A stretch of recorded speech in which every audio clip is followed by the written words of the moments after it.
everybody, it's Keelan from Threshold Training Network, and welcome to week 4 of A Cup of Confidence, where this week we will be discussing how to bounce back when things go wrong.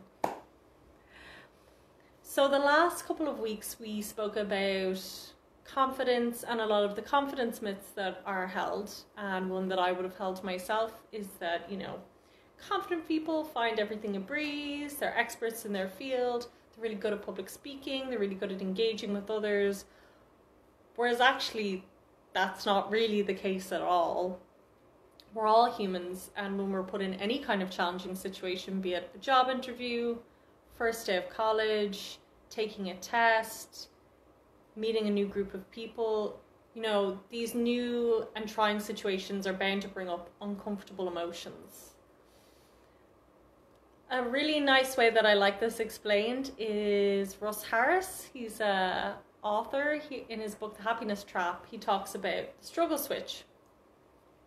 Other schools of thought will call this a vicious cycle, but I prefer the way he says it, so I'm going to talk about that. Is, when we feel an uncomfortable emotion, such as anxiety, it's like this switch in our brain goes off and the struggle switch is on. So when the struggle switch is on, and I'll give you an example. I have loads of examples of times I felt anxiety. I was doing an interview for college, and I remember I felt anxious, and then I got anxiety about my anxiety. So the person was asking me, the lecturer was asking me the question, and all of a sudden I felt anxious. But then I wasn't even paying attention to what the lecturer was saying. I was just getting anxiety about my anxiety. So what was going on in my head was, oh, I'm so anxious. Oh no, I don't want to feel anxious. And then I didn't think, and then I answered the question. And then I knew that I didn't answer it as well as I should have.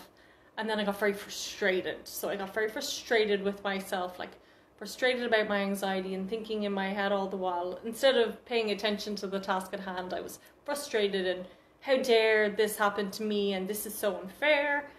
And then when I left the interview, I felt sad about my anxiety because I felt I could have done better. And then I felt anger about my anxiety when I got home. So I was super angry and I was giving out and, life is just horrible and why does this happen and why am I so stupid? And then after I felt guilt about my anger because I was just like, oh, actually, just felt guilty. I was like, oh, people in the world have it worse, and here am I giving out about my anxiety. All feelings are valid and correct, but I'm just showing you how I responded to my anxiety on that given day. And I'm sure maybe a lot of people can relate to this, because when I tell that story, a lot of people are like, oh yeah, that's me too. So how do we switch off that struggle switch? So I guess maybe my aim in the past would have been, or my dream would have been, to just get rid of anxiety. So maybe my way of looking at it was very rigid, but that was sort of like my dream. If we could just get rid of anxiety and I never have to feel it again, that would be nice. And I was at a workshop, and it was one on anxiety, and the facilitator had said, how about you just not struggle with it anymore and you kind of let it be? And at first I really didn't like that whole idea. I wanted to just get rid of it. But actually what happens is, if we try, we talked about this in previous weeks, if we try to suppress, repress, get rid of unwanted, painful emotions, what happens is they have a rebound effect where they come up stronger. So after that, I kind of started looking into ways to just kind of let it be. So with the struggle switch off, it's not that we don't feel anxiety. It's just that the anxiety doesn't get amplified and become all those other things. So the anxiety doesn't get heightened and bigger, or it doesn't turn into frustration, anger, sadness. So if we could just stop it at the anxiety, instead of amplifying it, making it bigger, and turning it into a whole other array of painful emotions, then we're doing a good job. So here's some ways in which you can do this. So the first place I would start is to ground yourself. So I will give you an example of a time when I did this really well. I think I did it really well. Maybe Angela wouldn't say the same thing, I don't know.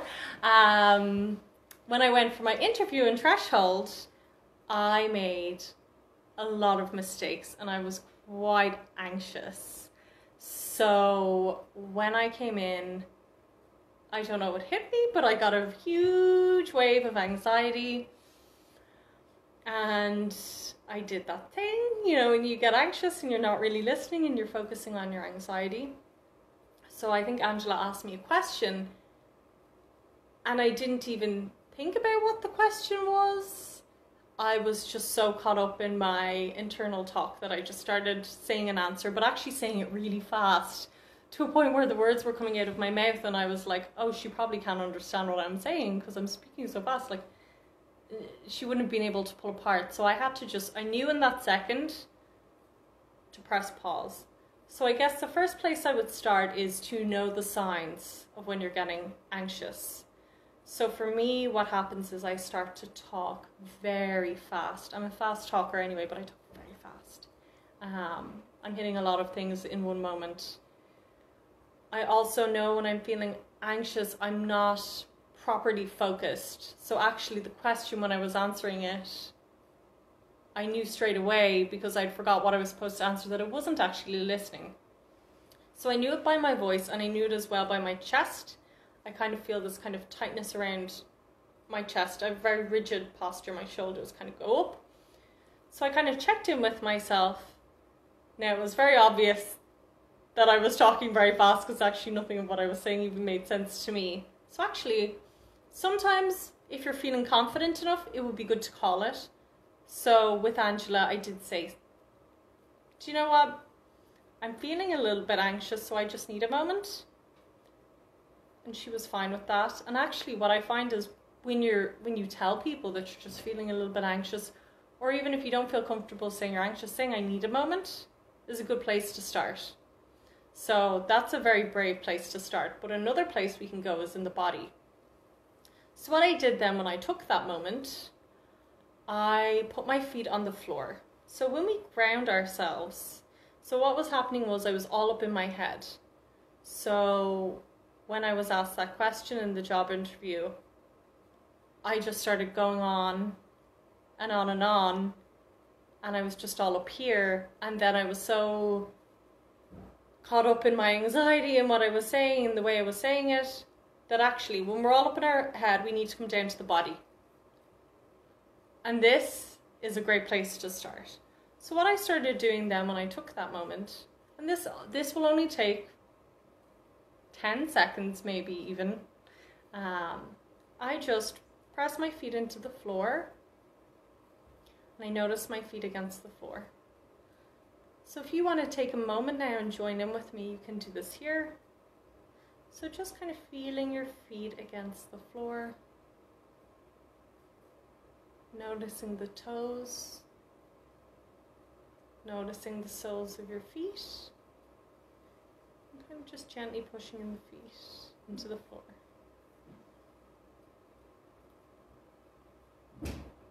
So the feet are on the floor, that's good. You're out of your body. Sometimes as well what you can do, now I did acknowledge that I was anxious, that's a step. So usually the way you do this is the ACE formula, so you acknowledge what's going on for you. So I did acknowledge in the interview, like, here's anxiety, because I could feel it. So kind of the first step is having the awareness, what's going on in my body right now. For me, I knew it was anxiety. So I've labeled it, I know what it is, I can name the emotion that I'm feeling. Connecting with your body, so that can be the feet on the floor. Some people, they might sit up straight and feel their back against the seat in an interview situation. Now, I don't really wear rings, but I always say to people, if they are going to a job interview, just push your ring, feel your ring, notice because that's something you can do under the table, no one will ever know. Same with the feet. It's easier probably to do something that nobody will notice, because I know we can be self-conscious in these kinds of situations. So noticing and naming what's coming up. Anxiety. Okay, here it is. How can I connect with my body? back against the chair, noticing that all you need is 2 or 3 seconds, just detach from the head, straight into the body, and then engaging with the room around you. So I know when I was in my interview, I picked 3 things to look at. So there's, as you can see, there's a lot of lovely pictures in here. So I kind of just took a quick glance around the room. So kind of noticing your immediate environment, that is a good one as well.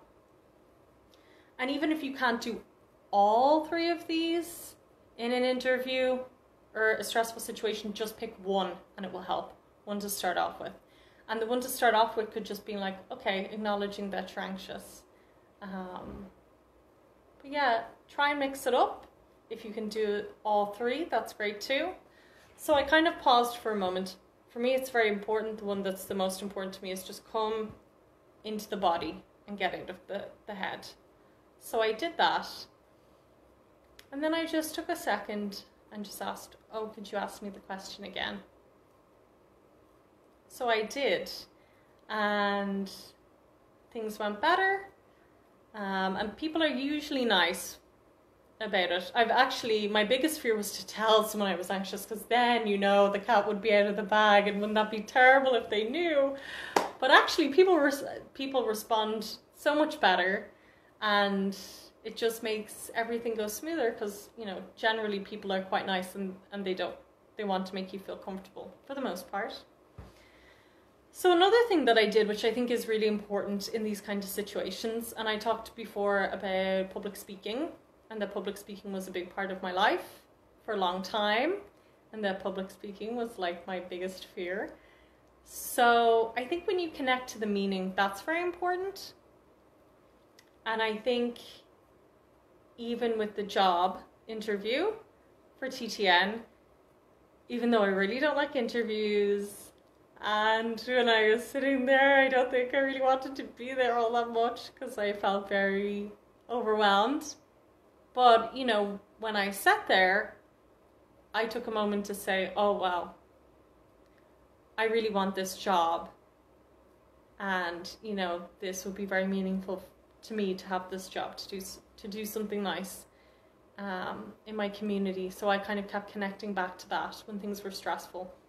And I think when I was public speaking as well, one thing that I did a lot, you know, I would see an audience of people and I would be very overwhelmed, but then I would realize that, you know, actually it's very important to me that people get to learn about well-being and well-being tools. And, you know, the meaning for me was that these tools help my life, and that maybe they would help someone else's life. And that's why I do it. So if you can connect to the meaning with something, whether it be going out in a big group of friends and just connecting with the value of connection and meeting new people, that would be great. For a job, it would be connecting to the meaning of, okay, well, this is important to me because this is the role that I want to work in. And when you connect to the meaning, the follow through will come. If you can connect to the value, those things will come. So grounding yourself. And again, it's about, you know, the anxiety, it's inevitable. We can't escape the inevitable pain of life, which is, you know, that we will feel fearful, stressful, and anxious in these kinds of situations. What we can do is stop layering on additional pain. So the ways you do that is acknowledging what's happening, connecting with your body in a very simple way, connecting with your environment. It can be smell, hear, touch, sound. Already said sound, touch. Yep. I said too many. And then just, if you can, call it. Be brave and call it. Or if you don't understand something, just re-ask. I know in job interviews a lot of people say to me that they don't understand, but they never ask the person what they meant. Everyone has a different way of describing things. It's always good to clarify if you can. And connecting to the meaning. Okay, in spite of all this anxiety I'm feeling, which is very unpleasant, how is this meaningful? How is this life enhancing? And what is my motivation for coming through this? So I hope you found this video helpful, and I look forward to seeing you next week, where we will talk more about confidence. I look forward to seeing you then. Take care.